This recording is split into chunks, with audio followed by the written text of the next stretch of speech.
Meanwhile, how about we move over to baseball? Alex Rodriguez, his career was tumultuous to say the least. But what if he had been traded to the Red Sox? Oh, wow. Instead of the Yankees. A lot of things. John Lester would be in that trade. Manny Ramirez would be in that trade.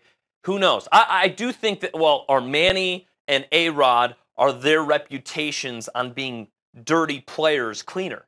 Maybe, but I still think that they're going to have ties to illegal drugs. So we can wipe that away. I think his legacy as a baseball player could potentially be better. Remember, they wanted this trade. Theo Epstein, he called Texas after they lost in Game 7 against the Yankees in the playoffs. Yep. I don't think they need Dave Roberts' magic stealing second base. I think they win. They beat the Cardinals. I think they still win the 2004 World Series.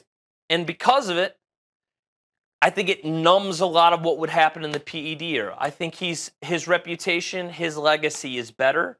And quite frankly, I think his numbers might be better. It's hard to project, though, because you mentioned the 2004 World Series, and you know who the MVP was in that World Series. That would be Manny Ramirez, who would have been gone and wouldn't have been on the team. So can we say if you swap out those guys, would it still be the same? And then, of course, on down the line as it pertains to Boston, we know the role that a John Lackey played for them, winning multiple World Series titles. So those would have been two key guys that wouldn't have been there. I think A-Rod would have been who he was, though, in terms of PEDs, because I think A-Rod was taking PEDs. Regardless. If he was in New England or New York. Right. So that part of it would have been the same. Would he have won multiple World Series? You know, that's one thing we will never know on the What If game.